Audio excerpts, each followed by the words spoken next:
Okay, good morning, everyone. I welcome you all to today's training section, the day 3 training section. And today's training will be on financial planning and bookkeeping. So we'll be discussing the act of financial planning, how to plan your finances, your business, and how to maintain your financial records as well. So the course objective of today's training is that it is expected that at the end of this training session, you, the participants, should be able to, one, understand what we mean by financial planning activities. Two, differentiate long-term from short-term financial plans. Three, understand the reasons for bookkeeping, the main reason and objective why bookkeeping and financial record keeping is so important to every business. Four, identify bookkeeping methods available to every company. Five, record financial transactions. And then we'll try to see, finally, on the last note, how to balance our books.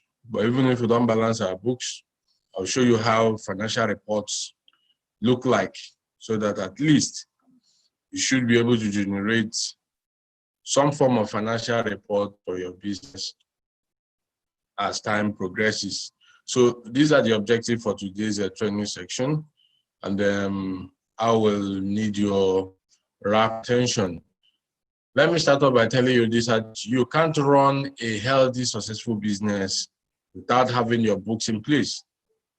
It's not possible for you to run a healthy and successful business if your financial records are not in place. Any attempt to do that, you will be likened to a man who drives a car without a fuel gauge or a fuel map. And you know, once you don't have fuel gauge or fuel map that tells you the level of your fuel, you're likely to run out of fuel while driving. And once you run out of fuel while driving, the car will be either pushed aside or a tow van will quickly swing into action to tow the car to the safest location. Same analogy applies to businesses. Any business that does not maintain its financial records, any business that does not plan its finances is likely to run into troubles. Businesses cannot thrive effectively and efficiently if there are no financial planning activities, if there are no bookkeeping activities for the same business. So that is why we're here this morning to discuss how important these financial planning and bookkeeping activities are and what they entail. So let's start off by looking at financial planning. Why financial planning? Financial planning is the plan needed for estimating the fund requirements of a business and also determining the sources for the same. When we talk of financial plan, we are referring to that act of estimating how much in terms of naira and kobo that is needed for you, the business owner, to establish that proposed business of yours. Having identified how much that is needed for the business to be established, we need to also identify where the money will be coming from. That is the source of fund requirements. Where should the money be gotten from? I mean, should you go to National Microfinance Bank, just like you are willing to do? Should you go to commercial bank? Should you go to any lending institution, finance house? So that will refer to the source. Where should this money be gotten from? And when we have identified the source, we need to also identify the timing. I mean, when will the money be readily needed for the proposed business? The question of timing is very, very important for every business, because the funds you take up for injection into your business has what we call cost of capital. Every fund for injection into a business has what we call cost of capital. So because a rational investor will always want to maintain a low cost of capital for the business, that is the borrowing cost and the finance cost, we want to put it at the barest minimum. That is the main reason why you have to plan very well to ensure that the timing, injection of those funds are right. Because if you take up funds at a period that the funds are not immediately needed, you discover that you begin to bear interest charges on those funds when the business is yet to commence. So the timing of the fund is also very, very important. Then financial planning essentially includes generating what we call financial blueprint for company's future activities. While trying to generate a company's future financial blueprints, you need to use financial planning activities in order to achieve that. You want to set a roadmap. You want to design how the company financial activities should be run in the near future. For you to achieve that, you basically need to use what we call financial planning activities. So here are some of the objectives of financial planning. The main reasons why companies, individuals, entrepreneurs engage in financial planning activities is: one, to ensure availability of funds, basically ensuring availability of funds. When you plan the business, you need to make sure that the funds you need for injection into the business is available, ascertaining how much you need. And having ascertained how much you need, you go all out to make sure that the funds are available for injection into the business. That's the number one cardinal objectives. It's not just enough for you to propose or vision that business. To propose the business, you need to also make steps, commit it into action by implementing business activities, and implementation boils down to what? Funding. Then, secondly, another objective of financial planning is estimating the time and source of funds. You need to estimate the time, when the fund will be needed. And having identified when the funds will be needed, you need to also estimate the source of the funds, where the money will be gotten from. So these are very key. These are very key. Just like I told us earlier, if the timing is not right, if you don't time wet money into your business, discover that you end up paying for what we call interest or finance cost that ordinarily should have been avoided. So you need to plan the timing to be sure that it is very right.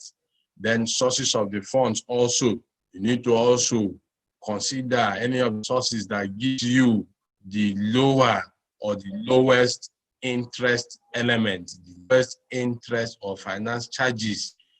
A rational businessman will always take up funds or loans or borrow from any lender that can guarantee a little return, a little finance cost, a little borrowing cost. So when considering where to borrow funds from, you need to consider the one that gives you the lower cost of capital, the interest payable will be minimal on you.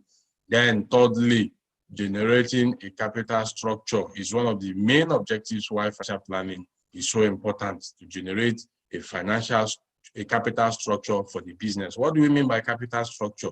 What capital structure refers to funding, the composition of your funding for the business.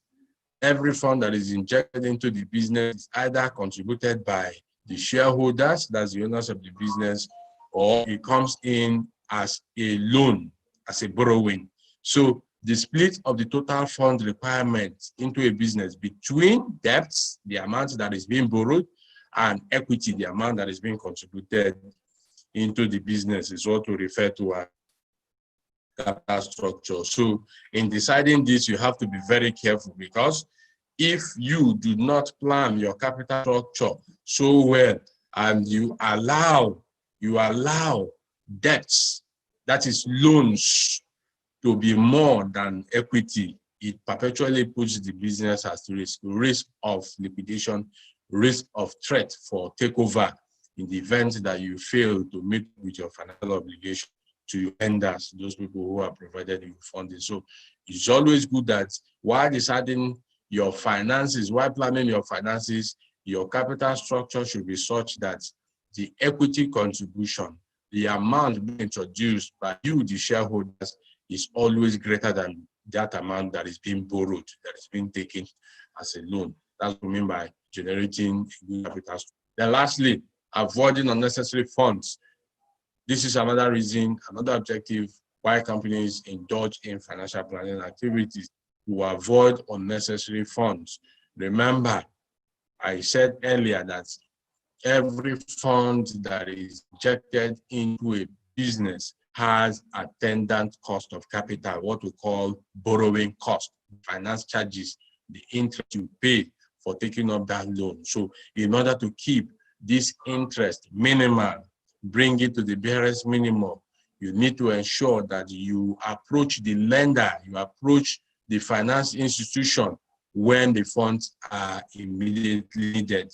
No rational investor want to borrow funds and keep the funds in the bank lying idle when they are not immediately needed, because for every fund that you take, remember we say there are cost of capital which has to be serviced, which has to be paid, the interest has to be paid. So timing is very important in order that you avoid unnecessary funds from being tied up. So these are some of the objectives of financial planning. Then we'll have two types of financial plans. There are basically two types of financial plans. We have the long-term strategic financial plans and the short-term operating financial plans. So let's look at the first one, long-term strategic financial plans. The long-term financial plans consider a number of financial activities, which includes one, proposed fixed asset investments, research and development activities, marketing and product development, capital structure, sources of financing. Let's see. Let's consider the first one, proposed fixed asset investments. If a company is considering on how to finance its fixed asset investment, such plan is what we refer to as long-term strategic financial plans. Any plans that borders on acquisition of fixed assets for a company borders on long-term financial plans. What then is fixed asset? Fixed assets are those items belonging to a company which the company uses for its revenue or sales generation. So any asset at your disposal, any item at your disposal which aids you, which assists you in generating revenue for the business, that item is what we refer to as fixed asset. And fixed assets are expected to live beyond one accounting year, meaning it's expected that that asset should last over 1 year. A good example is for those who are involved in farming. Number one, fixed asset will be tractor. Imagine if the management of your company is considering how tractor should be financed. Some of the plans will be, one, the option of buying the tractor outrightly if you have the cash. And if you are liquid enough, you can outrightly buy the tractor and you pay the cash immediately to the vendor. Another option will be financing it through hire purchase, or what we call finance lease. You may consider the option of buying this tractor through a finance lease. So all of these plans that borders on how this fixed asset investment is to be acquired borders on long-term strategic financial plans. Then research and development activities, the activities that is aimed at developing a product or prototype for a company, see borders on long-term plan. Marketing and product development, any activity that the company engages in trying to market its product and develop each product is also a long-term financial plan. Then capital structure, like I explained earlier, where the company has to decide the composition of its funding, total capital in its disposal, which portion or what ratio, what proportion is equity and what proportion is debt.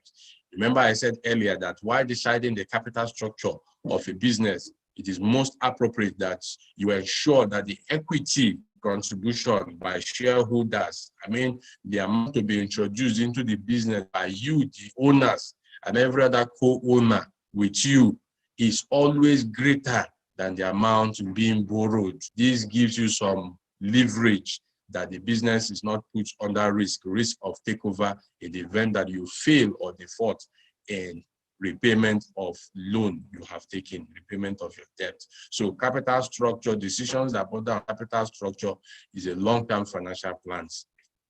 And lastly, if you are deciding on the sources of financing is also under the long-term financial plans, where you have to choose where to get the money from. The money be taken from National Microfinance Bank?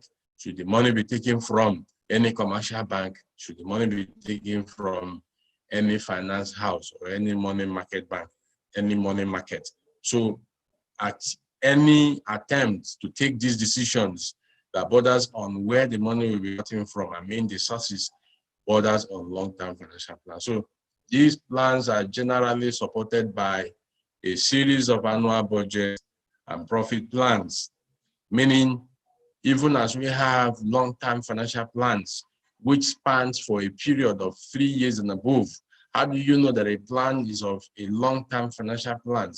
If the plan covers activities that span up to 3 years and above, you do know that such plan is a long-term strategic financial plans.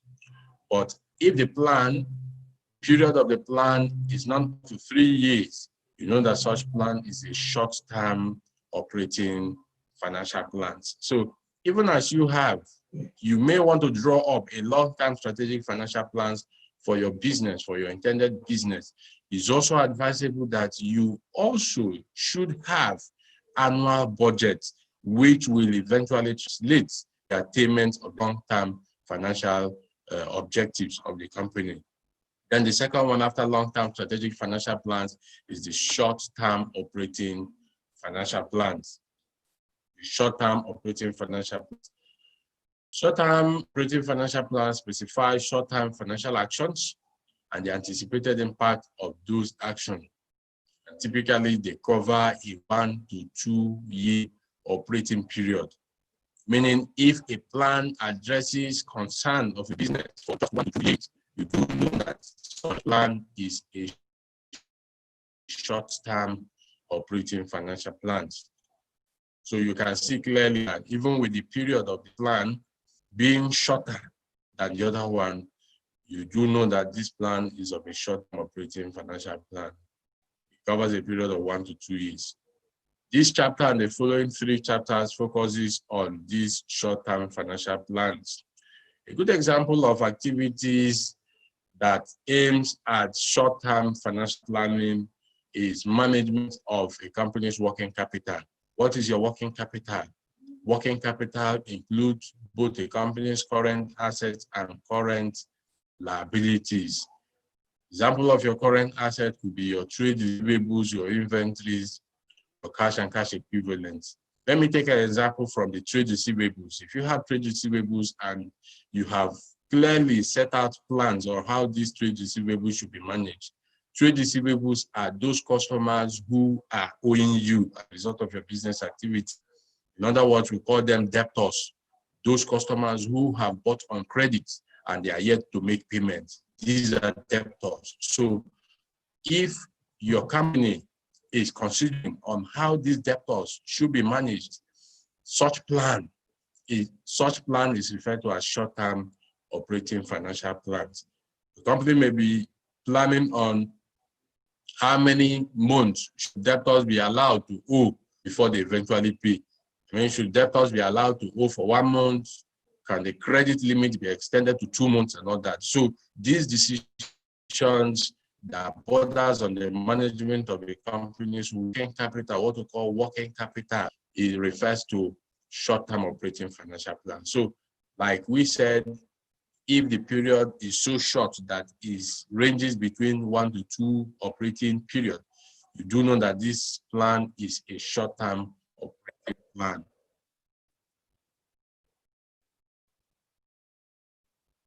So in planning our finances, in planning our cash, certain tools are beneficial, are most beneficial to businesses And one of the tools that is most beneficial to planning our finances is what we call cash budget.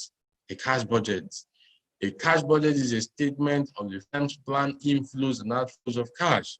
So any statement that itemizes a company's planned inflows and outflows of cash, we refer to that statement as a cash budget.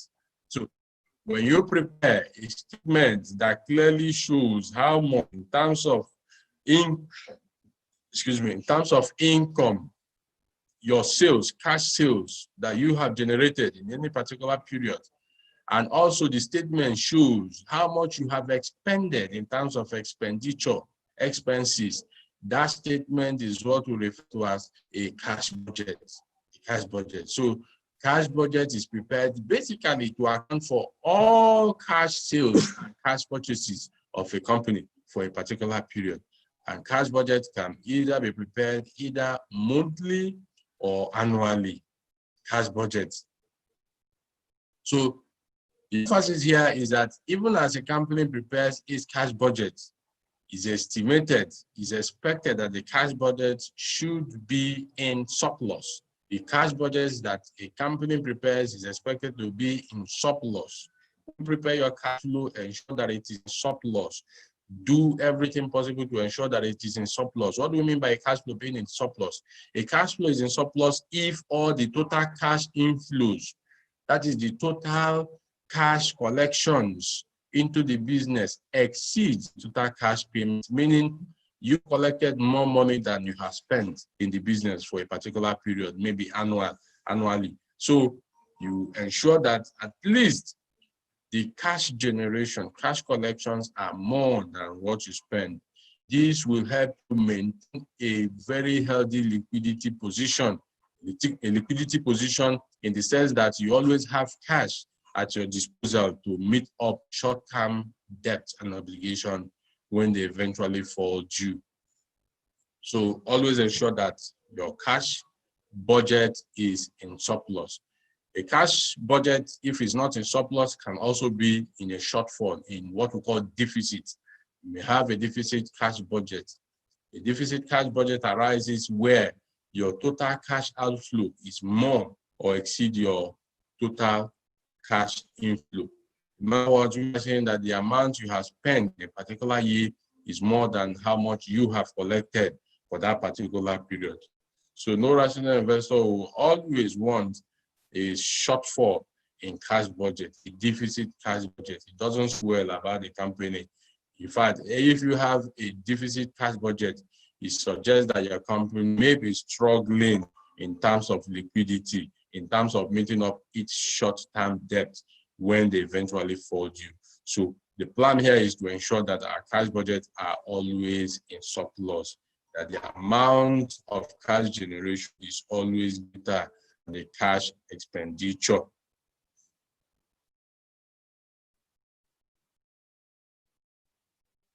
So here is a budgeting cycle. For us, it's a budgeting cycle. In other words, for any company to achieve its budgeting activities, the company is expected to go through this budgeting cycle. The company plan its budgets. It has to follow this cycle. Number one on the budgeting cycle is performance planning. The company has to plan its performances. Performance planning is simply saying a company should set its goals and objectives. The objective of the company, the goal of the objective has to be set right. That's what we mean by performance planning. A company's objective at the beginning of any financial year may be that, the company wants a particular target amount of revenue. A company may say before the commencement of the financial year that, by the end of the financial year, by the end of this year, I want to have made, take for instance, 100 million. That could be a company's objective or target. Another company, the objective may be that, before the end of this financial year, I want to be able to dominate a particular market. Maybe you are involved in manufacturing of biscuits. You may say, I want my biscuits to dominate the Abuja and this environment. That could be your objective. That could be your plan for a particular period. So another company may say, oh, a company that is involved in farming may say, oh, at the end of every farming season or this farming season, I want my output, my yield, my total harvest to be 10 tons, meaning you want your harvest to be up to 10 tons. So those are what we refer to as objectives or goals of the company, which comes on the performance planning. Objectives and goals of the company, which comes under performance planning. So after the performance planning, where you have set the objectives and the goals, the next thing for you to do is provide a frame of reference. You should provide a frame of reference. What is a frame of reference? A frame of reference simply means setting benchmarks. You need to set up benchmarks. It's not just enough for you to have your objectives, your goals. There should be benchmarks, meaning that you have taken into consideration all the attainable goals in deciding on this benchmark. Let me give you an instance. The other farmer who said, oh, I want to have at least 10 tons of maize by the end of the farming season. The benchmark would be, oh, how many hectares of land are you farming? If you are farming 5 hectares of land, it therefore means that on average, 2 tons of maize, should be gotten from 1 hectare of land. So since you are farming 5 hectares, at least you should have 10 tons of maize. Meaning that the 2 tons of maize is a benchmark, acceptable benchmark under the frame of reference for any particular farmer. So the point we're trying to make here is that even as we set the budget, as we plan our budgets, our goals, our objective must be set on a frame of reference seen to be attainable. They have to be attainable. How are they attainable? You probably make inquiry by consulting those who have farmed before, by asking, how many tons did you harvest when you farmed this particular crop that I want to farm? That will give you an insight into the benchmark you have to set to help you attain your objective or your goal. Then the other one is the third step will be implementation proper. They go into implementation. Implementation here, like a farming activity I've used as an example, will be now move into the farm to plant the crops, to plant the maize or whatever crop that you want to plant. So that's implementation proper. After implementation, the other step now becomes investigating variations. You have to investigate the variations because your results may come either favorable or adverse, favorable or unfavorable. Your result may turn out to be favorable or unfavorable. So whatever it is, you need to investigate the variation. Why was it that you targeted 10 tons of maize and at the end of the farming season, you were only able to achieve 7 tons of maize? So you need to investigate the possible cause of that variation, why the shortfall by 3 tons. Investigation into variation. So in launching out investigation into these variations, you may probably want to probe some of the activities that happen during the farming season. You may probably want to inquire, was it that planting was never done early? Could it be that you planted very late, resulting to the low yield, resulting to the 10 tons of maize against the, resulting to the 7 tons of maize against the 10-ton objective that you had earlier set for the business? Could it also be that the wrong farm inputs and implements were used? I mean, could it be that you used a wrong seedlings, a wrong maize seedlings to plant? So these are some of the corrective, these are some of the investigation that you have carried out to see and to forestall the occurrence of this variation in the future. Then you take corrective action. The next step for you to take corrective action. Corrective action is ensuring that those activities, those things that hampered on the non-attainment of your goal or your objective in the other farming season never repeat itself. Those activities that are aimed at forestalling the reoccurrence of those ugly incidents, you enforce them. Those are the corrective actions. And the corrective actions will include, based on the example I've given, it will include ensuring that you plant early on time next farming season, ensuring that you use the right farm input, right farm implement, ensuring that the right seedlings were used, ensuring that the right fertilizers and all that are being used in the subsequent farming season. So these are some of the corrective actions that you take in order to do what? In order to have a fruitful budgeting year or budgeting activity in the coming year. And after that is when you plan again.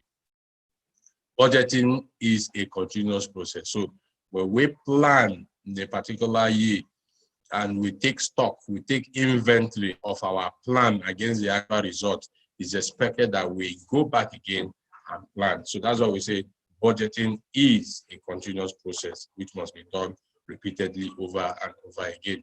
So we have what we call strategy analysis. We have long-run strategy and short-run strategy. Sometimes we refer to them as long-run plans and short-run plans. Long-run plans, like I said earlier, they are meant to address long-term financial issues, long-term financial activities, those financial activities that span up to 3 years and above.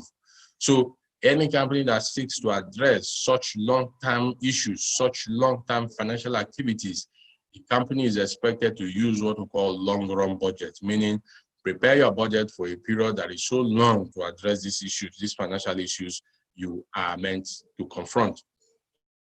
If your plan, your strategy is of a short plan, it's expected to use your short-run budget. Use short-run budget to plan or attain this short-run planning. That's what we call cycle of money. The primary function of finance is the movement of money from lenders to borrowers and back again. This is referred to as the cycle of money. In other words, we are saying that every money injected into a business tends to revolve, tend to move. It moves in and out of the business. And whenever that happens, we say that the money has moved. This is what we call cycle of money. Let me give you an instance. If you successfully obtain the loan from National Microfinance Bank, your account will be credited, meaning that the funds have come to the business. The fund comes into the business. And as the fund comes to your business, you discover that you will use the same money to pay for goods or services. You will pay salary and wages to your employees. You will also pay vendors, your suppliers who supply you with one form of goods or services. You discover that this money that came into the business when your account was credited by National Microfinance Bank is now finding its way out by payment of salaries, payments to vendors for goods or services supplied. And as this money goes out in terms of this payment, you produce goods or services and you sell the goods. The goods are then paid for by your customers.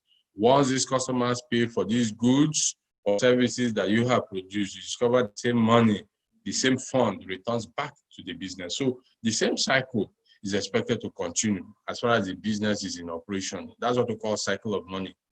The money tends to rotate. Every finance that is injected into your business tends to rotate. It comes in to the business and it finds its way out of the business again continuously. Now let's consider bookkeeping. Let's consider bookkeeping. Bookkeeping involves the recording on a daily basis of a company's financial transactions. The act of recording on a daily basis, keeping records to track all of a company's financial transactions, the naira and kobo that comes in or leaves the business. That act of documenting it is what we refer to as bookkeeping. So with proper bookkeeping, companies are able to track all information on its books to make key operating, investing, and financing decisions.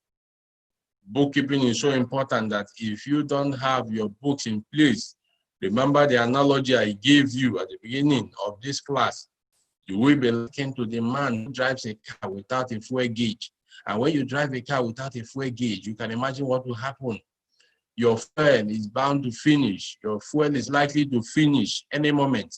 And once the fuel finishes, you can't tell where the fuel will finish. It may be at a dangerous spot where you will resort to pushing the car, where you will resort to towing the car. The same thing applies to bookkeeping. If you don't have a proper book of account in place, the business is being endangered. The business is likely not to make appreciable progress. If you don't have proper bookkeeping in place, the business may be sustaining losses without you knowing.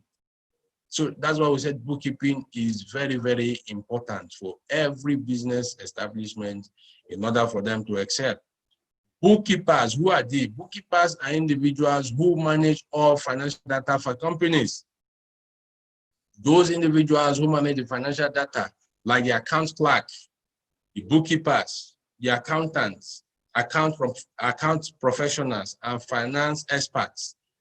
These are people who will help bring their experience to bear on the act of bookkeeping. But without bookkeepers, company will not be aware of their current financial position, as well as the transactions that occur within the company. Bookkeepers are so important for every business establishment.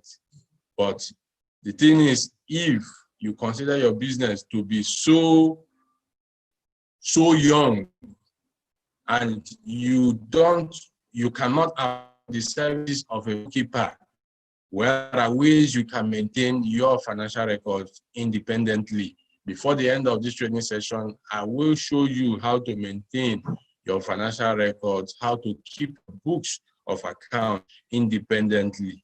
But if you can afford the services of account clerk, the services of a bookkeeper, it's advisable that you do so.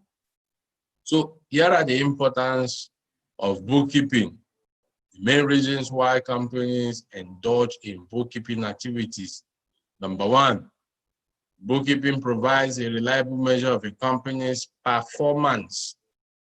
A company's performance is reliably measured through bookkeeping activities. You want to know if a company is making profit or not. All you need to do is you sort to the books of accounts that has been maintained by the company. So when a company maintains proper books of accounts, it tells the performance of the company, if the company is making profit or not, if the company is bringing enough returns to the owners of business. This will help reveal all of that. Another importance is that it provides information for strategic decision. A company that maintains its bookkeeping will have information to help them some key strategic decisions that border on investment, financing, and operating decisions. Let me give you an instance, some of the strategic decisions. A company that maintains its book of accounts and the company operates two segments, for instance. The two segments could be one segment, the company cultivates crops, and on the other segment, the company rears animals. These are two operating segments. As far as the company maintains books of account for these two operating segments, the company is able to adjudge which of these two segments is bringing enough returns or profitability to the company. It may be that the animal rearing or farming is bringing more return than the crop cultivation, and the company may decide to close down the crop cultivation, which has been bringing low returns to the company, and channel all resources and investments and time to the animal rearing. So these are some of the strategic decisions that a company can make when the books of account are in place. Thirdly, bookkeeping provides benchmark for revenue and income goals. When a company maintains its books of account, the revenue and income goals are clearly identified and the company pursues them rigorously. When you have your books of account, you're able to see those activities that earn you income, that earn you revenue in time past. you're able to make effort and attempt to ensure that the same activities earn you revenue even in the current year. That's what bookkeeping does. Field of legal tax obligation is another important objective why companies maintain their books of account. In fact, in this part of the world called Nigeria, most companies maintain their financial records because they are answerable to the tax authority, and for the tax authority not to visit them with the sledgehammer, they ensure that their books of accounts are properly kept. Fulfillment of legal and tax obligation. When you maintain your books of account, you are able to comply with the tax obligation. You are able to show the tax authority how much income you have generated, how much expenditure you have incurred, and as such, what your taxable profit is. And tax authority can compare what your taxable profit is with the amount you have paid as taxes to the government. So if you don't have adequate books of account, it becomes very, very difficult for you to prove to the tax authority that you have paid actually the right amount. Then fifthly, bookkeeping provides stewardship to investors. Investors are those people who commit their funds into business. In modern day business, you discover that the owners, who we refer to as the investors, tend to differ from the managers. The managers are those entrusted with the day-to-day administration of the business. So the only way the managers can provide stewardship function, accountability function to the owners, who are referred to as the investor, is by providing books of account, by maintaining adequate record keeping. That's the only way managers can report back to the investors who have invested their money. And lastly, bookkeeping helps with the proper management of cash flows. A company is able to manage its cash flow properly if it maintains adequate books of account. When you have adequate books of account, you're bound to have what we call budgets. You prepare your budget, and from your budget, you implement. And after implementation, you now see the activities that you have expended money on during the financial year. So it gives a company insight as to management of its cash flow. It helps a company decide where money should be channeled to and where money should not be invested in. So these are some of the importance of bookkeeping activities. Accounting basis. That's also referred to as accounting basis. Accounting basis refers to that time period when accounting transactions are to be recorded in the financial statements. When should a financial transaction be documented, be recorded? This is what we refer to as accounting basis. So there are basically two bases of accounting. We have the cash basis and accrual basis. Two bases of accounting, the cash basis and the accrual basis. What then is the difference between the two of them? For a cash basis of accounting, accounting transactions are recorded only when cash is actually received or paid. For the cash basis of accounting, accounting transactions are only recorded when cash is actually received or paid. So emphasis here is on cash movement. The moment cash moves in to a business, that transaction that resulted in the cash movement is then documented, is then recorded. The moment cash leaves the business, that transaction that resulted to the cash outflow from the business is also recorded. So that's why we said emphasis is on cash movement. Focus while using the cash basis of accounting is to document accounting transactions only when cash leaves or comes into the business. We have this transaction, a transaction that warrants a customer buying on credit. A customer buys on credit, whatever you sell. Imagine you selling on credit to your customer. If the customer is due to make payment of the amount due in 1 month's time after the sale taking place, meaning that the amount will be collected by you, the seller, in 1 month's time, Now, because you use the cash basis, even as the transaction takes place now, that transaction will not be recorded immediately. The transaction can only be recorded in 1 month's time when the customer does eventually makes payments. That's why we call it cash basis. You basically wait until the cash is received or you pay the cash out of the business before that transaction is recorded. That's what the cash basis. Accrual basis. Under the accrual basis of accounting transactions are recorded when they occur. Accounting transactions are recorded when they occur, even if cash is not received or paid. So this takes the opposite turn of the cash basis.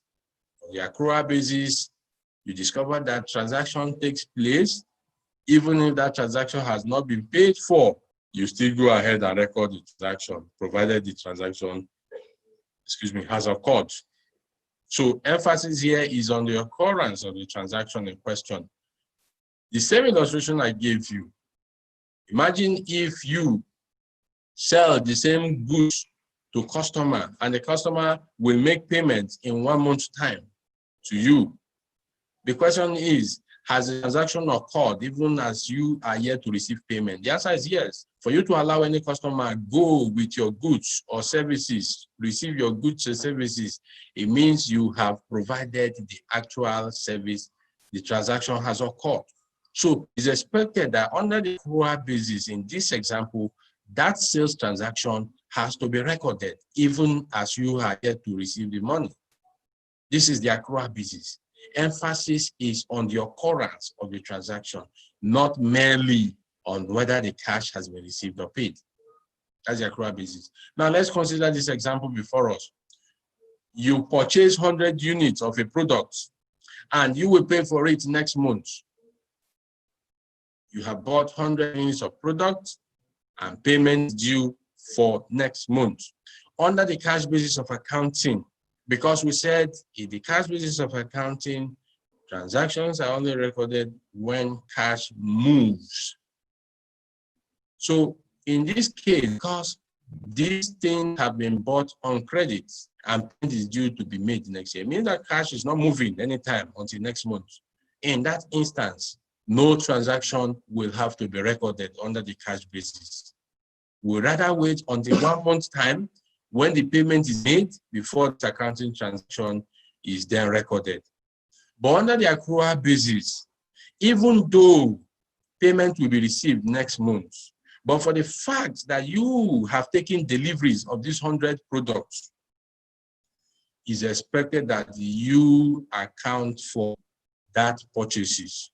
You will record that purchases and book it as what we call a liability, meaning that the transaction has taken place, even though you are yet to receive, even though you are yet to make the payment. So I believe we all know the difference now between the cash basis and accrual basis. And let me state here also that in accounting or in record keeping, any of these accounting bases that is adopted must be applied consistently. You should be able to apply them consistently. When you choose the cash basis of accounting in any particular year, imagine starting off with the cash basis in the year 2020 for your business. It's said that going forward, as you progress, years to come, you will continue the cash basis.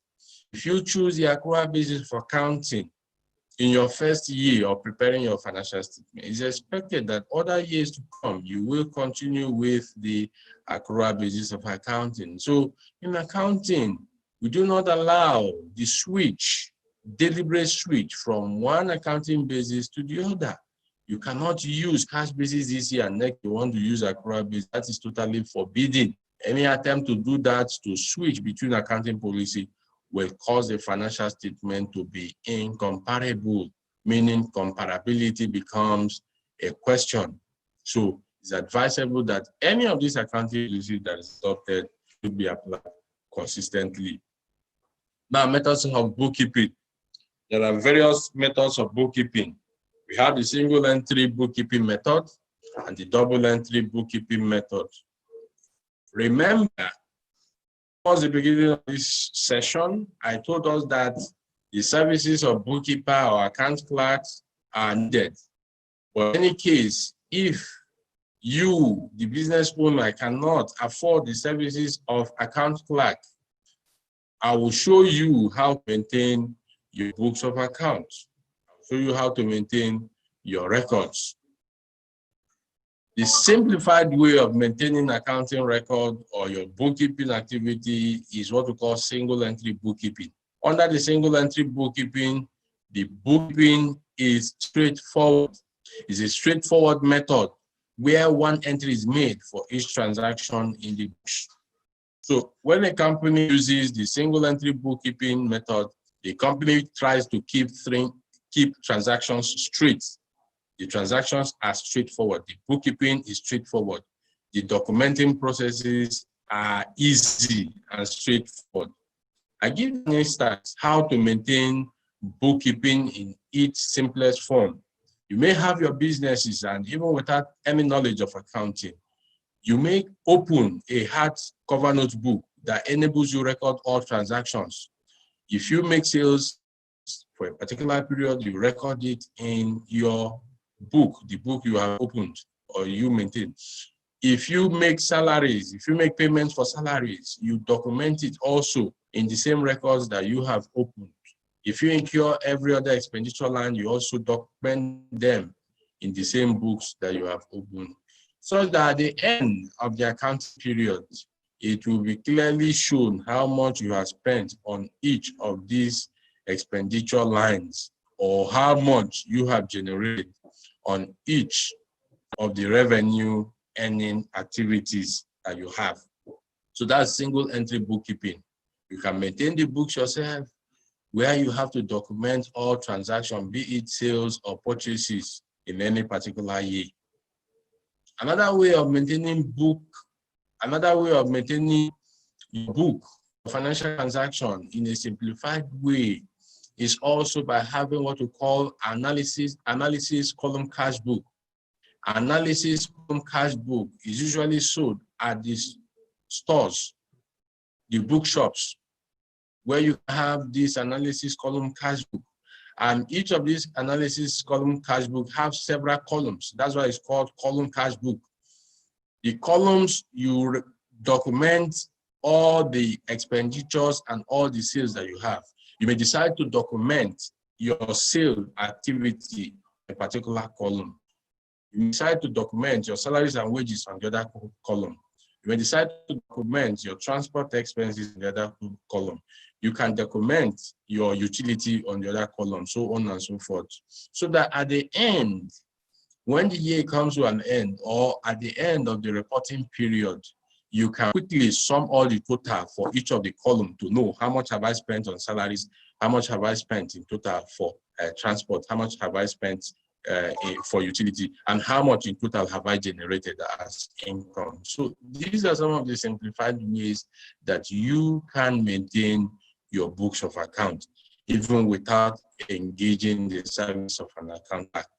Because once a business is starting, it's usually difficult. I mean, in terms of cash flow management, you may want to consider managing your cash flow by minimizing your costs, your salaries and wages costs, and by not employing any account clerk. But you can also, as a business owner, maintain these financial records on your own, independently.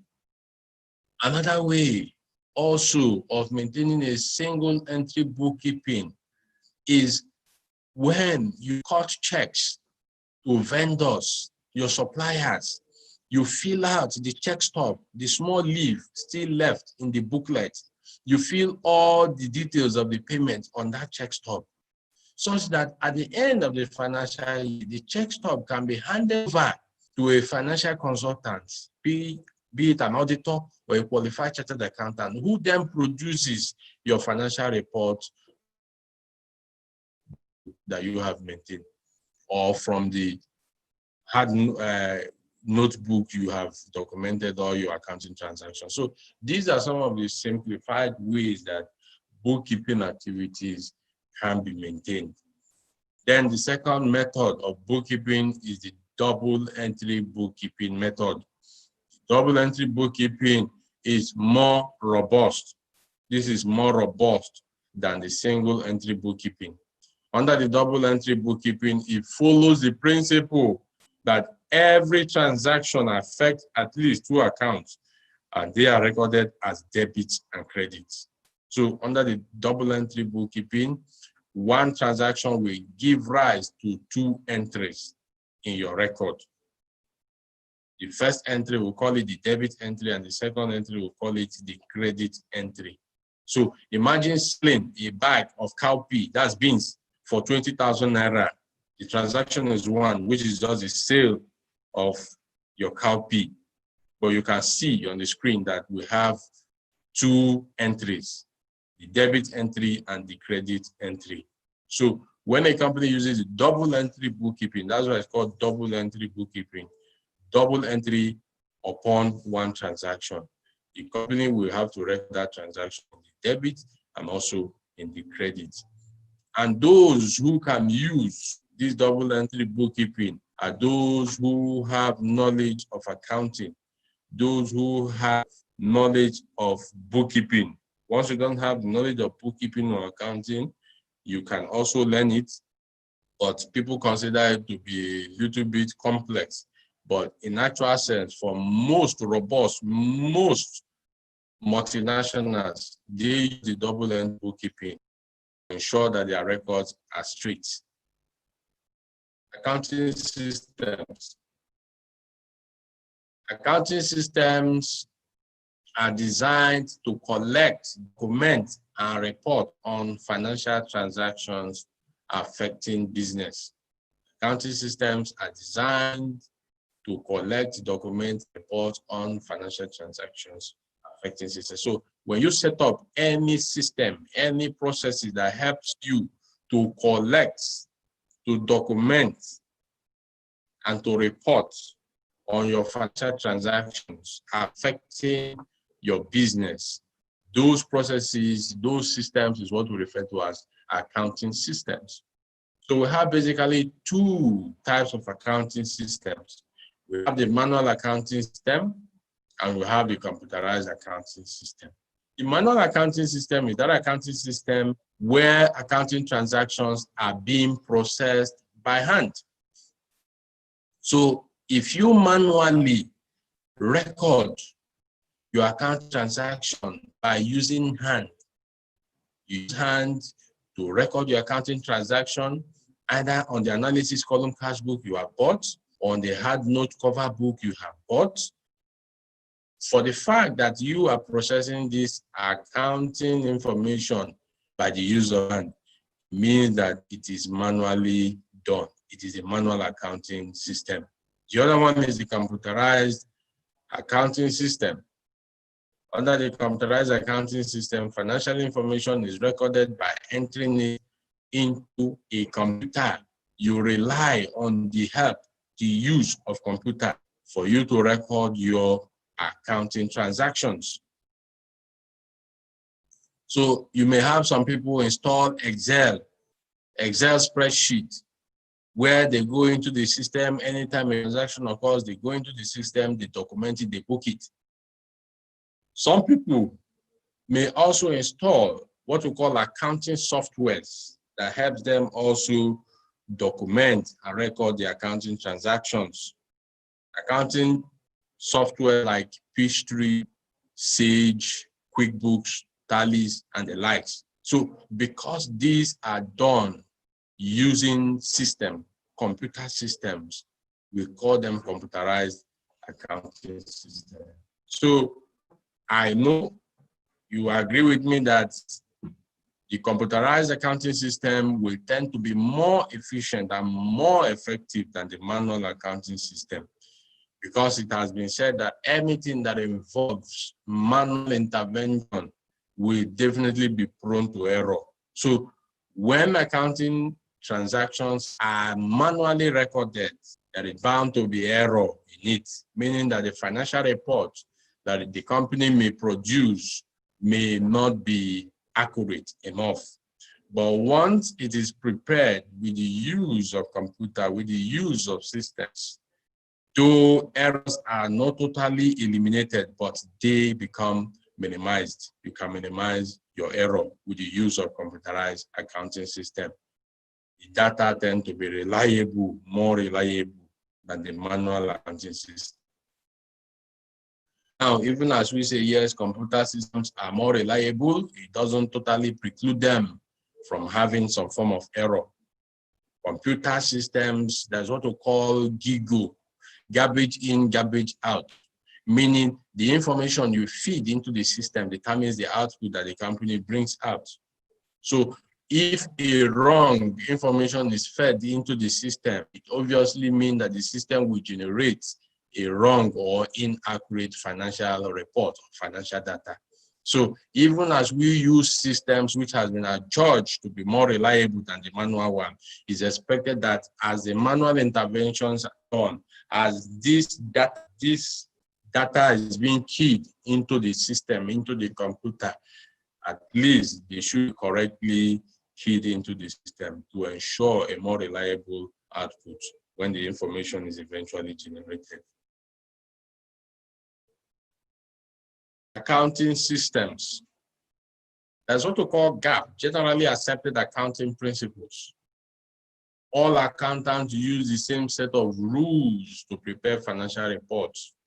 So all the rules, policies, procedures, laws, norms that guide accountants in the preparation and presentation of financial statements for companies, we refer to all of these as GAAP, generally accepted accounting principles. The Financial Reporting Council of Nigeria is saddled with the responsibility of developing and issuing all GAAP, all the generally accepted accounting principles that accountants are made to abide by. It is the Financial Reporting Council of Nigeria that issues all of these principles. Without these principles, ladies and gentlemen, financial records, financial information may be manipulated by disparate companies, by disparate accountants. Let me give you an instance. Imagine having a company that don't want to pay taxes to the government. The company will do everything possible to ensure that taxable profits are kept to the barest minimum or to even report losses for the period because the company does not want to pay taxes. Another company also who has a manager that runs the business, the manager's incentives or reward may be based on profitability level, how much profits, how much return is able to bring to the company. Just like what we have in the banking and financial institutions, where the senior management teams are promised incentives on annual basis. So imagine a manager who wants to earn the incentive, the reward at all costs.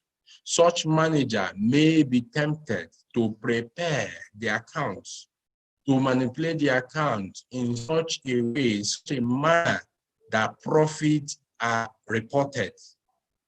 We want to window dress the account to ensure that profits are reported at all costs. So in order to guide all of these window dressing and creative accountants by those we call users of financial information who may want to influence how they want the financial report to look, the Financial Reporting Council of Nigeria then issues this GAAP, generally accepted accounting principle, and it's expected that all accountants must abide, must adhere to the general provisions of this GAAP. Now let's consider financial reports. Financial reports are summarized information about the financial status of a business. So the summary information of a business is what we refer to as a financial report. The end product, let me state it here, that the end product of the bookkeeping activities that we have been discussing since, the end product is to help a company generate its financial reports thereof. Meaning that once the bookkeeping activities have been maintained by company, next step is for the company to look for a qualified accountant or an auditor who then translates this bookkeeping into financial reports. So it's very important that the bookkeeping activities are well maintained, because from the bookkeeping activities, the information are extracted and financial reports are prepared thereof. Now we say accounting is the language of business because it is so fundamental to the communication of financial information. Accounting is often called the language of business because when we talk of accounting, we are referring to the documenting naira and kobo, every naira and kobo that comes in or leaves a particular business. That's why it's called the language of business. We have basically two types of accounting reports, two broad categories of accounting reports. The categories have been divided according to the users of each report. The first is the financial accounts. The financial account. This focuses on reporting information to external users. In other words, any accounting report that is prepared to serve external users' needs, we call such accounting reports financial accounts. So financial account is that report that is prepared to provide accounting information to external users. The next slide will tell us who constitute external users and who constitute internal users. But just be at the back of your mind, the financial account renders accounting reports to external users. So any accounting report is prepared for the consumption of external users, we call such account financial account. But on the reverse, anyone that is prepared and focuses on reporting information to management, often referred to as accounting for internal users of accounting information. So when accounts are prepared for use by management of a company, that account is referred to as management account, meaning management account is purely for internal uses. Those who belong to the company, those who are involved in the day-to-day running and administration of the company, they tend to ask for management account, while external users, those who are not members of the business, members of the company, tend to ask for what we call financial account. A major difference between the two of them, between financial account and management account, is that for financial account, since it is provided to external users, those who are not members of the business, since it is provided to them, it is usually being audited. An independent auditor comes in and expresses opinion on the accounting reports. So once an accounting report generated internally has been expressed, has been viewed by independent auditor, that account now qualifies to be called financial accounts. But once it has not been reviewed and an opinion not expressed by external auditors, that account is referred to as management account. So management accounts is purely for internal uses, while financial account is for external uses. Why do we need the external auditors to express their opinion? We need the external auditor's opinion in order that the figures as presented in the financial statements are critically scrutinized by independent auditor, who then gives an assurance to every user that the information contained in the financial account have been faithfully represented, meaning that they are unbiased. So these are the two major types or broad categories of accounting reports. Then the users of accounting reports. We talked about the external users.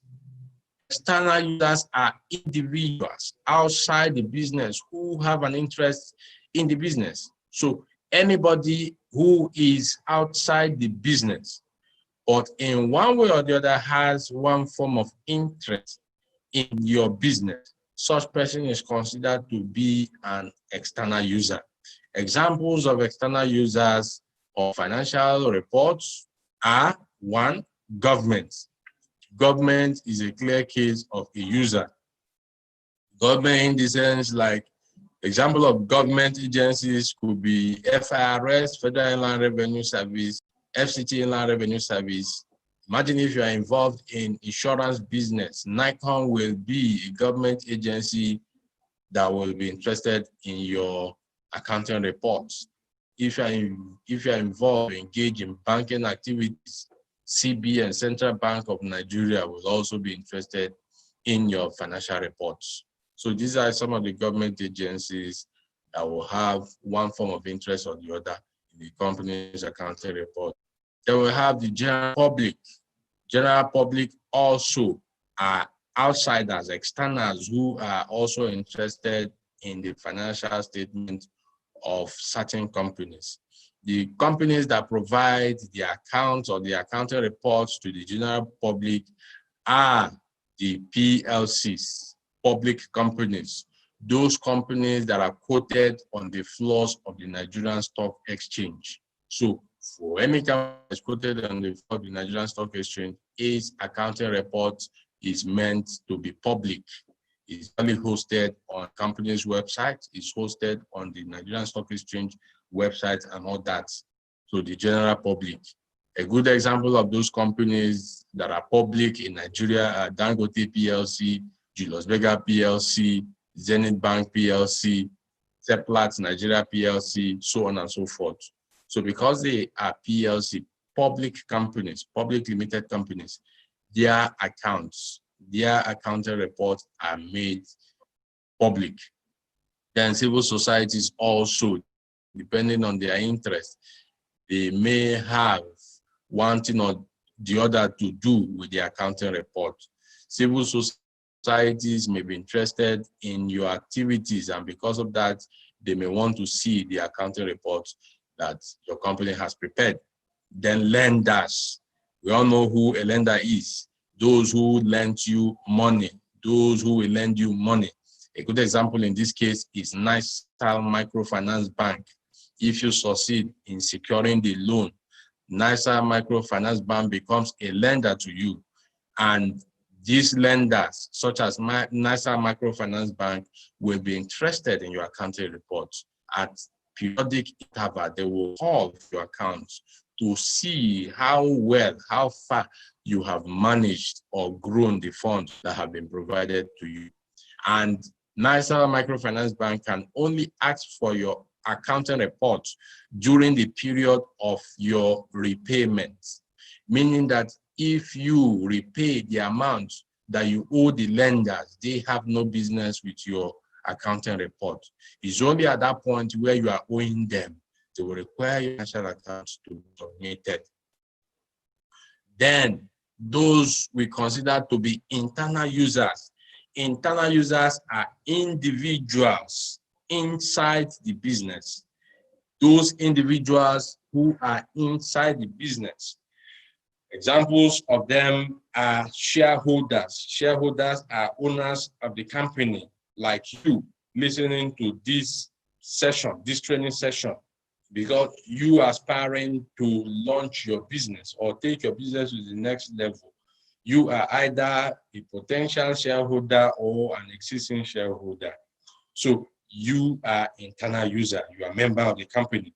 Managers also are internal users. They are considered to be members of the company. Managers, those you entrust the day-to-day administration of the business into their hands. Your managers. Employees also, those who have been engaged to provide one form of services or the other on a permanent employment or on a temporary employment to your company. These are employees, and they also form part of the internal users. So let's consider the primary accounting reports. Recall we said the end product of this bookkeeping activity is to help us generate what we call accounting reports, meaning all the record keeping activity that we have been discussing is to help us generate certain reports thereof. Those reports that can be generated from the bookkeeping activities are: 1, balance sheet; 2, income statement; 3, cash flow statement. So let's look at the number 1 accounting report. Number 1 is a balance sheet. What then is balance sheet? Balance sheet is any statement that shows what a company owes. I mean, what a company has and what a company owes outside the world. So a balance sheet is a statement that clearly itemizes what belongs to the business and what the business owes third parties, the outside world. So a balance sheet will have what we call assets, liabilities, and equity in it. The components of balance sheet are assets, liabilities, and equity. I will show us a format of a balance sheet.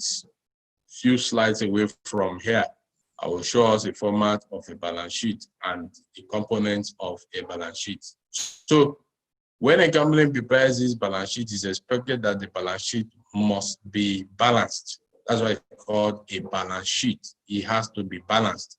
It has to be equal. And how do we make our balance sheet equal?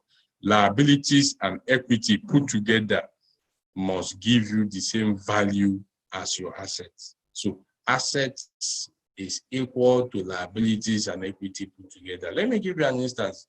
If you have total assets, all the assets in your company to be 10 million naira, asset is what belongs to your company. A good example, maybe you have motor vehicle, you have office chairs, furnitures and fitting, generating plants, and all that. These are all your assets. It's expected that the assets should equal your equities and liability. Meaning, if your assets are 10 million, your equities and liability put together must be equal to 10 million as well. That suggests that that asset, which is represented by your motor vehicle, plant and machinery, office equipment, and all whatnot, has been funded by equity. Equity is an amount that is contributed into the business by those who call the shareholders and equity participants. So, given if the owners of the companies, the shareholders, for instance, contribute 6 million out of the 10 million total assets that we have, the owners contribute 6 million to the business that was used in financing the assets. It means that the balance of 4 million left, because 6 million taken away from the total value of the assets of 10 million will give you 4 million. It means that the balance of the 4 million would have come in form of borrowing, which is what we call liability. So liability, the amount you bought plus equity, the amount you contributed as the owner of the business put together must equal the total value of all your company's assets. So this is a simple balance sheet equation, like we formally call it. Then income statement. Income statement. Income statement is a statement that is prepared to show how much in terms of profitability a company makes in any financial period. Income statement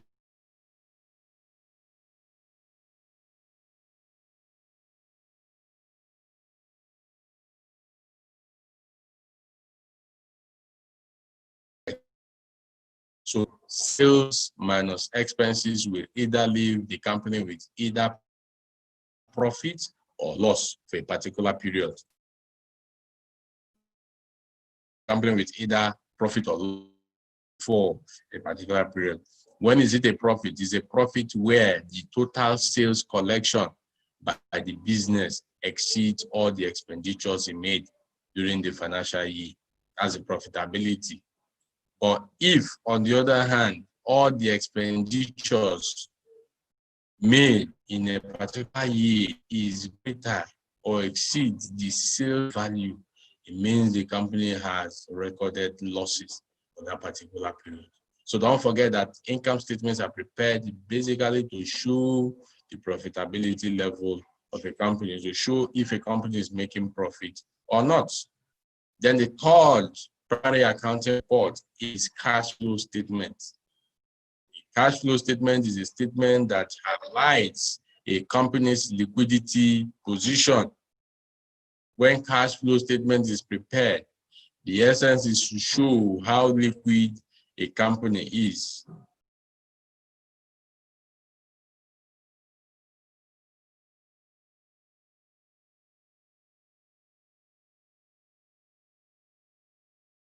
Have cash in his bank, cash in his disposal, short-term investment that he can easily liquidate or convert to cash to meet up with what we call short-term debt when they fall. Any company that can with its debt when they fall due, that company is said to have liquidity crisis. When debtors come knocking at your door asking for the amount you have borrowed from them to be repaid, you should be able to dip hands into your purse, either through the bank or through your short-term investments, to convert it to cash immediately as to the amount due. So cash flow statement is very, very key in the sense that it shows the liquidity position of a company. And don't also forget that liquidity is quite different from profitability. In many instances, you will see companies record high profitability level. A company tells you that they have made profits when you prepare their income statement, but when you prepare their cash flow, you discover that the company has little or nothing to write home about in terms of their liquidity, meaning that nothing exists in the bank account for them to meet up with their short-term debt. So liquidity is very key here. In fact, as a matter of fact, liquidity supersedes profitability. A company may be profitable but still struggle to pay its debt because income statements prepared using accrual basis. So these are the primary reports expected of you to be derived from the bookkeeping activities we have discussed. So here is a balance sheet. There is a formula for balance sheet, like we said earlier. Liability plus equity will give you the value of assets. Liability and equity will give you the value of assets. Like we explained the other time, if our total asset is going to be 10 million naira, it means the liability and the equity put together must equal to the 10 million naira. So meaning at every point in time, the debit of your balance sheet and the credit, the two sides of the balance sheet must have equal amounts. The total asset must equal the total liabilities and equity put together. Income statements, like we said earlier, is prepared by aggregating all revenue, then minus expenditure, leaving us with either profit or loss. It is a profit where the revenue, the sales you have collected is more than the expenditure. It leaves you with a profit. We have said it earlier that if, on the other hand, the expenditure, the amount that has been spent is greater than how much revenue or sales you have collected, it gives you a loss. So no rational investor will want to have income statement that shows losses.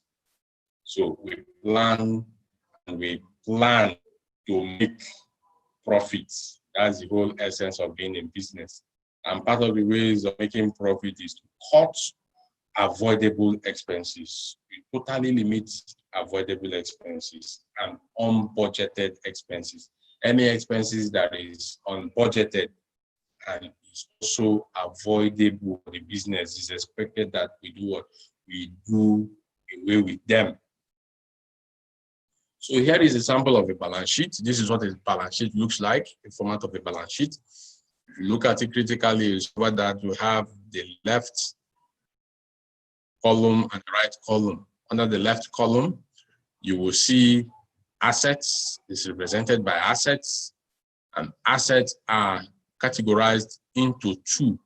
Assets are categorized into two: current asset and non-current assets. The question is, what is an asset? We have said it before that assets are those resources owned by a company, which the company use for its revenue generation. So when a company has these assets, those are those items that the company can lay hold of, can lay title over, which helps them in generating revenue. So these assets are classified under current assets and non-current assets. Current assets are those items belonging to the company which can be easily converted to cash within the next 12 months. So meaning any item you see under the current assets, they are one, items that belong to the company, meaning the company has full control, full possession over those items. One. Then secondly, they can be converted to cash within 12 months. Anything we see under current assets. So examples of current assets are cash and cash equivalents. Cash is a cash at hand. Whatever the company has sitting in the bank account, they are being controlled by the company. They are being owned by the company. Cash is already in its liquid form. You don't need any form of conversion. Account receivables. Account receivables are amounts owed by customers. Those customers who buy on credit, the amount they owe a company. So imagine this company, 30 Fab Incorporation, has sold on credit, and they are now owing this 30 Fab Incorporation. This amount is referred to as account receivable. 30 Fab is expected to receive this amount from creditors, from those customers who are bought on credit. And that amount as account receivable is expected to be collected within the next 12 months. That's why it comes under current assets. Inventory, any item that is held for the intention of being sold by a company. When a company has an item for the intention of selling it, that item is categorized as inventory.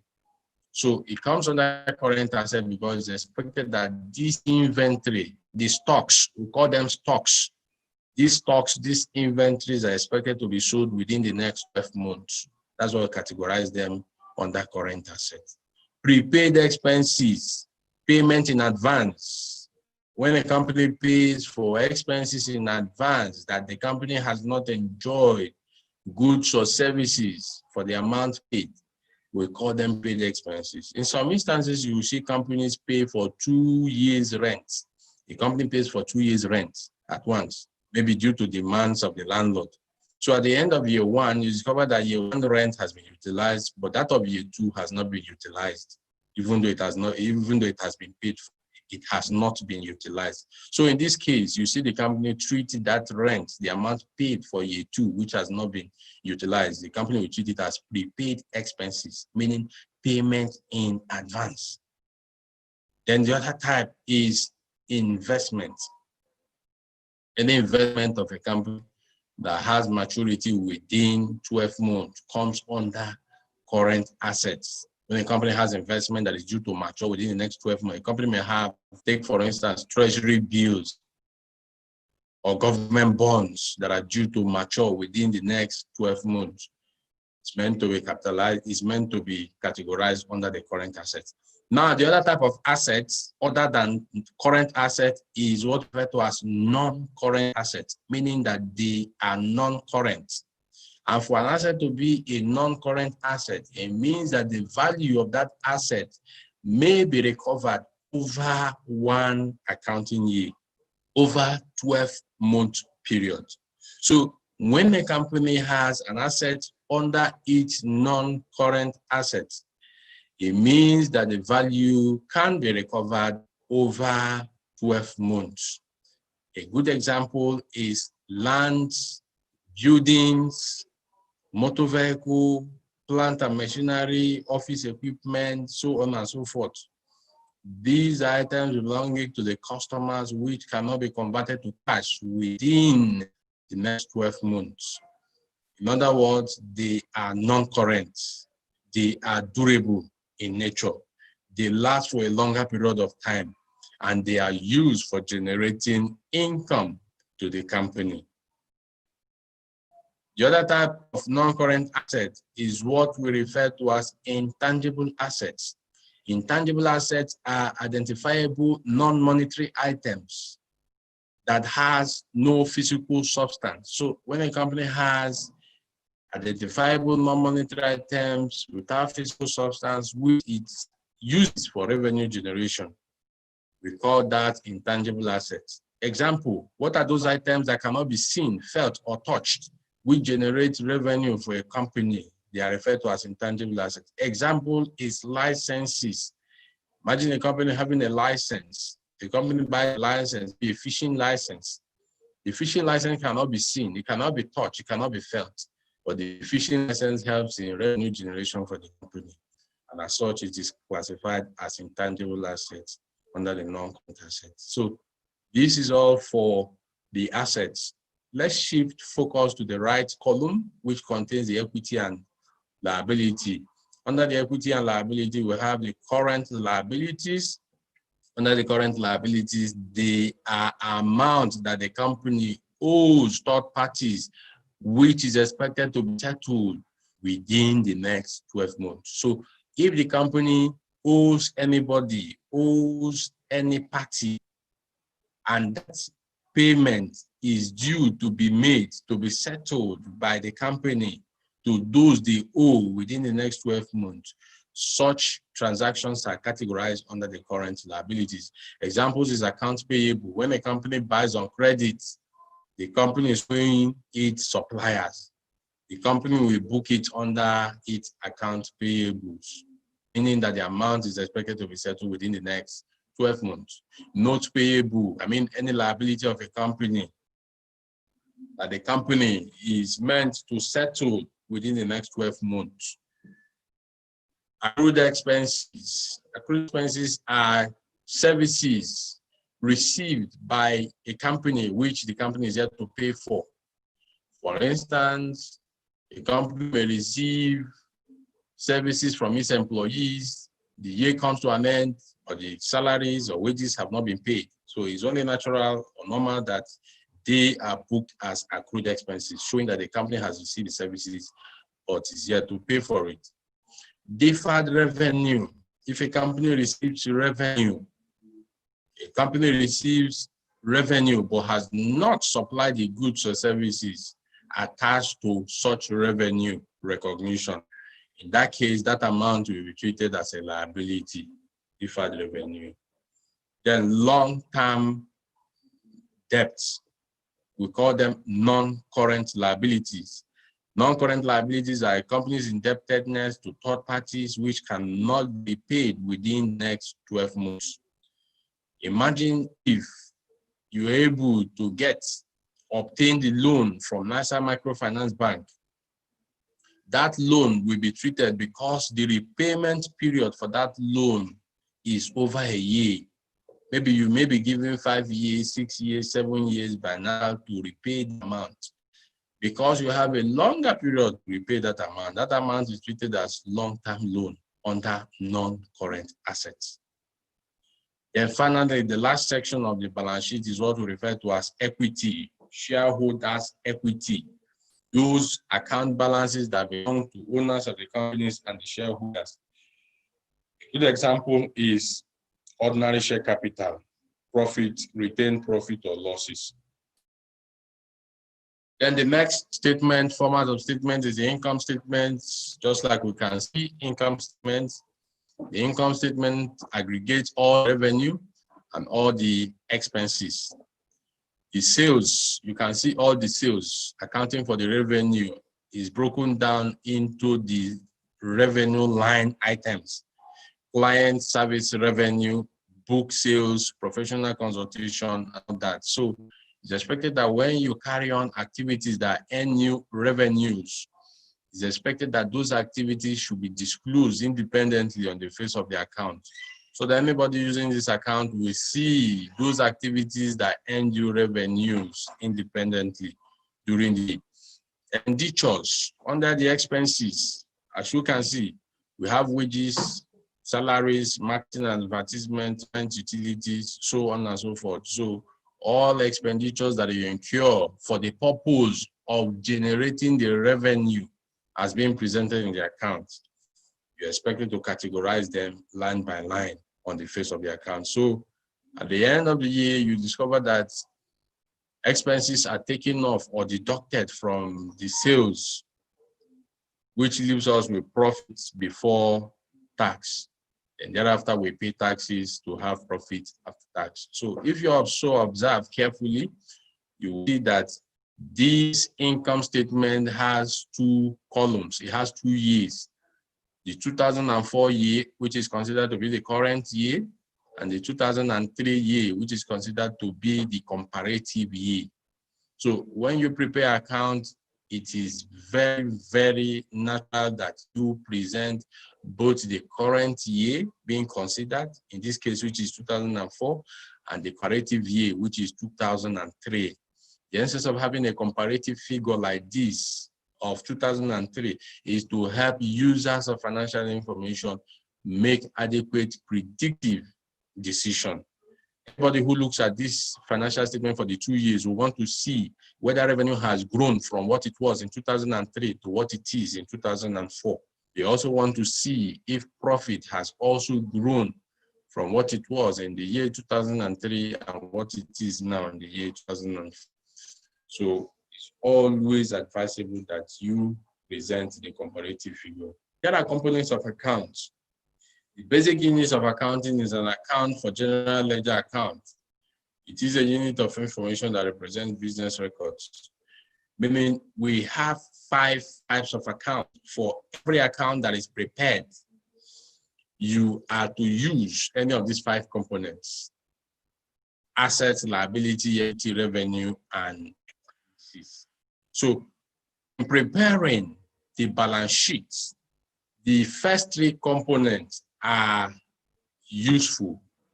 The assets, the liability, and the equity is most useful for preparing the balance sheets. When you prepare balance sheet, it's expected that you use the asset, liability, and equity in preparing the financial statement, in preparing the income statement, the profit or loss. While the last 2, which is revenue, expenses, they are being used to prepare the income statement, what we refer to as profit or loss accounts. So irrespective of the accounting report you want to prepare, you will likely use any of these in preparing those accounting reports. So accounting, the process of recording business activities that make changes to account. These include when a sales or product is made, you document it, you record it. When revenue is earned from services, you document it, you book the necessary accounting entries. When you buy a product or services, you document it, you record it. When you are incurring other expenses, you document it. When you depreciate your fixed assets, you account for it by passing the necessary entries. As all of these account entries are being passed or made, it's expected that one account balance will go up and the other way down. That's what we refer to as debit and credit. As we pass these accounting entries, one account balance will go up and the other will eventually decline or reduce in value. So here is the double entry accounting. Like I told us earlier, I understand most of us may not have the accounting knowledge, so I wouldn't want to bore you with the double entry accounting.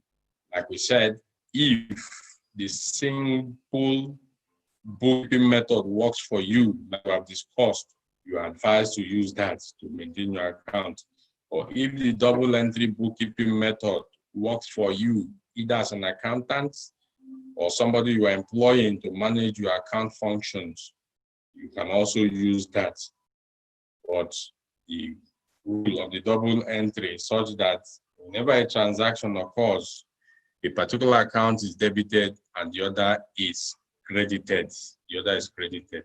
So, like I told us, the act of making debits and credits, I don't want us to delve into it, bearing in mind that some of you do not have accounting entry. So, if the single entry bookkeeping method works for you, it's advisable that you use it.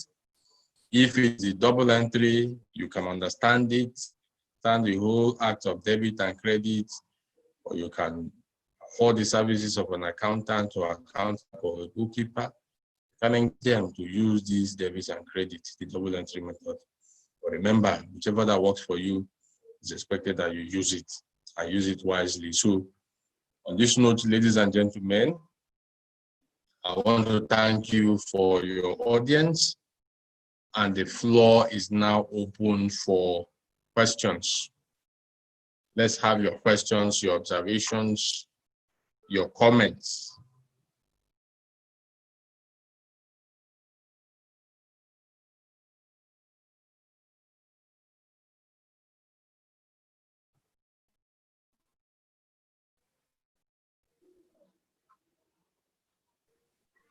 So let's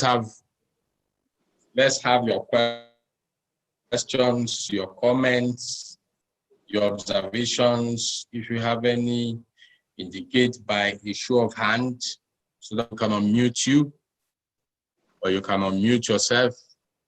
If you have any question, you can type it on the chat section of this platform so that we can read it out and attend to it. Except there are no questions, no observations, then we quickly take our post-lecture quiz, which is expected to last for 5 minutes. Okay, we have my attempted a question question before now. Okay, Jessica is talking to us. Go ahead, Jessica. My question is, in cases where you're in a situation whereby you're like in profit or loss account, whereby your expenses is bigger than your equity. Hello? Your income.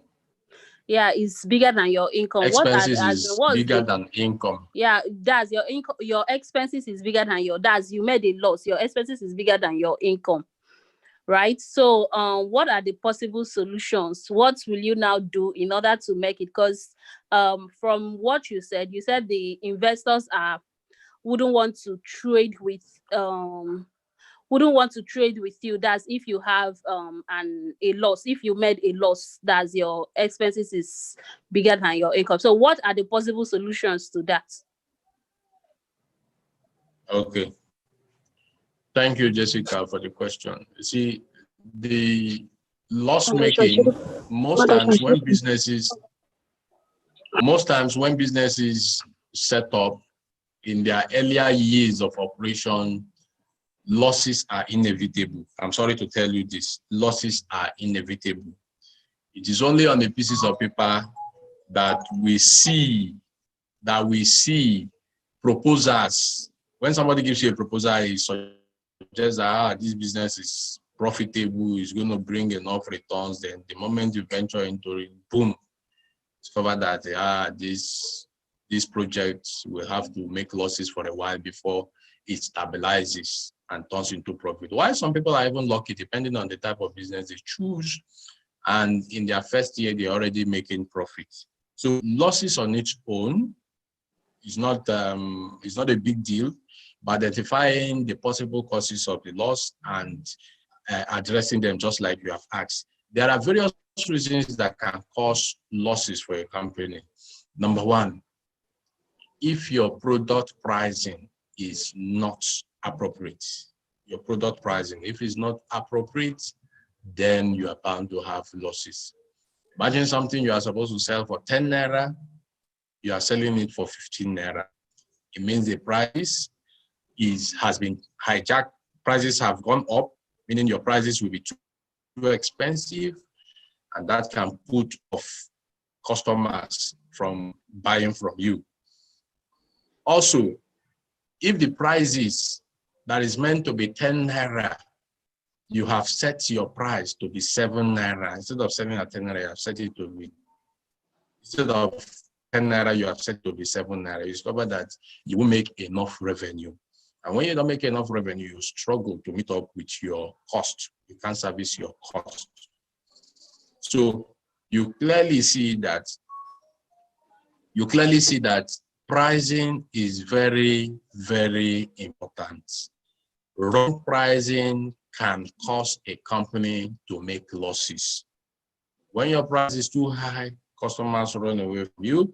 When your price is too low, you sell your product at a price that doesn't enable you to cover up your operating, what we call operating expenses. So you have to get your pricing very right. That's number one.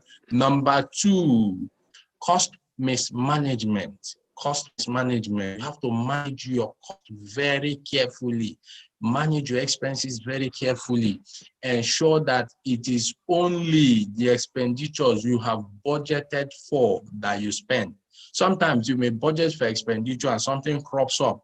You have to in that expenditure. That is permitted. That is allowable. But only if that expenditure is unavoidable. If the expenditure is unavoidable, meaning you have no choice other than to incur that expenditure, you go ahead, because you need that expenditure in order for you to earn revenue. But once an expenditure is avoidable, it is irrelevant to the business, it's most advised that you do what? You don't incur that expenditure. You try to keep your expenditure to the barest minimum. Like some people may want to buy their products. Instead of them taking a survey, they may buy product at a price that is considered extremely expensive. That will jack your cost of operation high. Some people also may buy products and they consider that the products are substandard. They don't meet up to the quality. Imagine if you want to produce biscuits, or let me use fluff. You want to produce bread, you want to manufacture bread, and the bread buy of low quality. Instead of giving you 100 loaves per bag, after baking, you are probably getting 70 bags because you bought the wrong type of flour. So buying the wrong material also can also make a company sustain losses. And thirdly, payment for goods or services not consumed. Payment for goods or services not consumed. You have to put adequate control in place to be sure that what you are paying for are services or goods you have received in your business. Like the instance of the bakery I used, you may discover some workers who may be idle. At the end of the month, you still pay them. That's total waste. It will jack up your cost of operation. And at the end, you discover that the company, instead of making profits, sustains losses for the year. So there are several other factors that can account for it. But in a simple term and in a layman language, these are, in most cases, the most prominent among them. And I just hope I have answered your question. Okay, yeah. Hello? Yes. Yeah, okay. So like you rightly said, pricing. Actually, what is happening to me right now is I've tried, like you said before, trying to see if there are some expenses you can cut down. You understand? But situation whereby you looked at all your expenses and they are all, like, if you mistakenly cut down, okay, if you hello? They are unavoidable. They are necessary. Yes, necessary the expenses expenditure. are unavoidable. Like you can't just cut it down. And whereby, okay, now you're selling, and when you are selling within the estimated, when you're selling within your cost, above your cost price, and people keep saying, okay, it's expensive, you have no option than to give it. Sometimes you even sell within lesser than your cost price. You understand? Because this is what the customers are willing to pay, and what they are willing to pay is lesser than your cost price.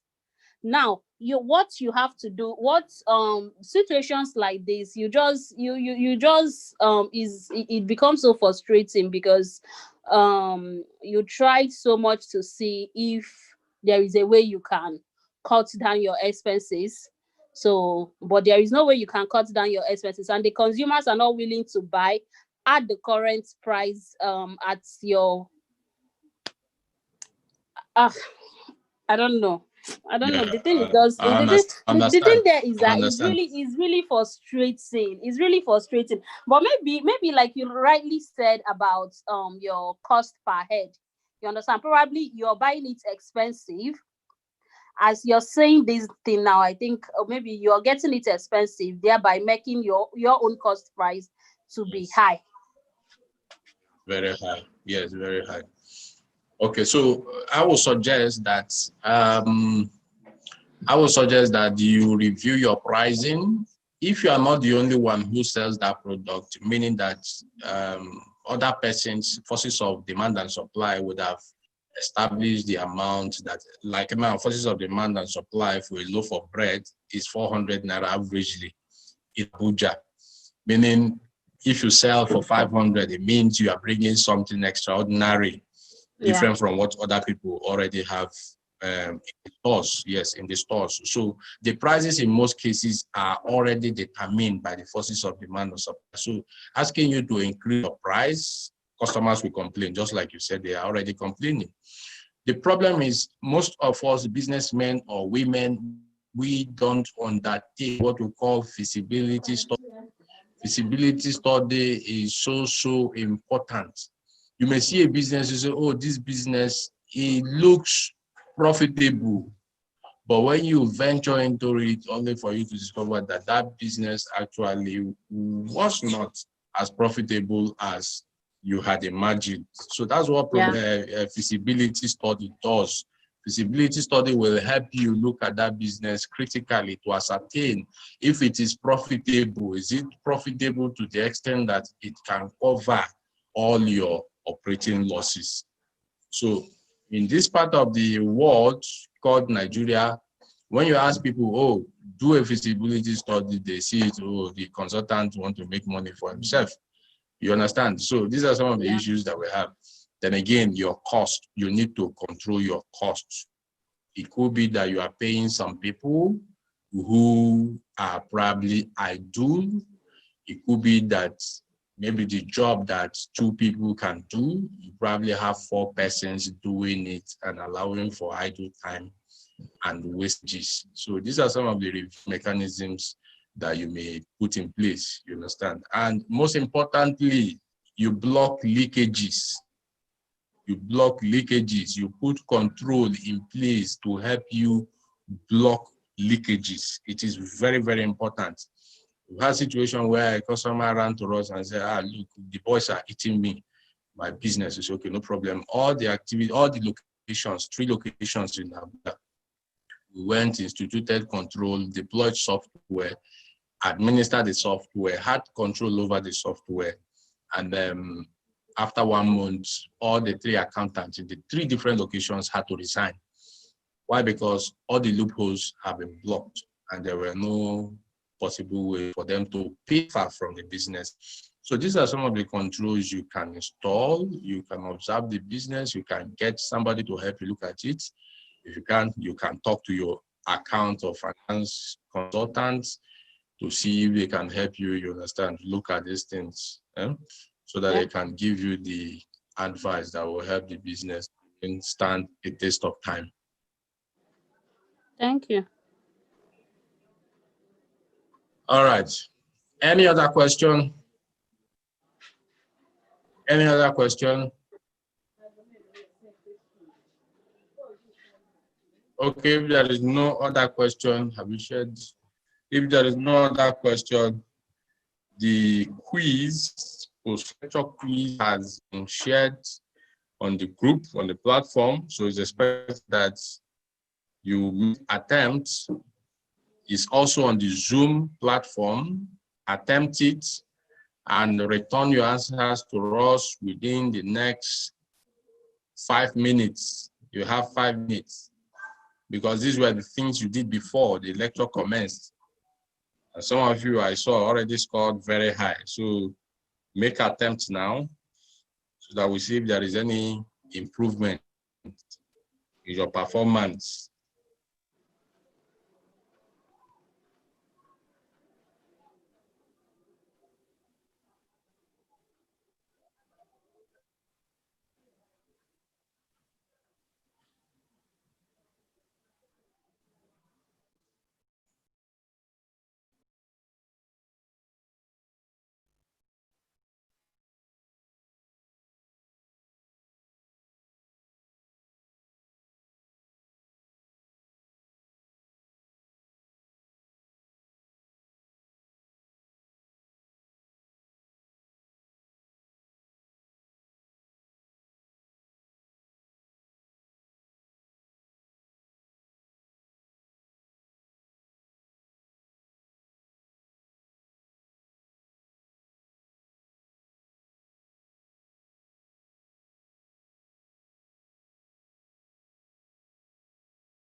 Okay, our time is up. Some of you have shared your answers with us. And for those who are yet to turn in your answers, you're expected to do so. You have between now and the next 24 hours to turn in your answers. So on this note, ladies and gentlemen, I want to appreciate you for your attention, for your participation in this training session. So we understand we all are busy people. So I'd like to bring the class to an end now so that we all can go back to our respective schedule. So thank you once again, our appreciation for your audience, and do have a lovely day ahead. Bye for now.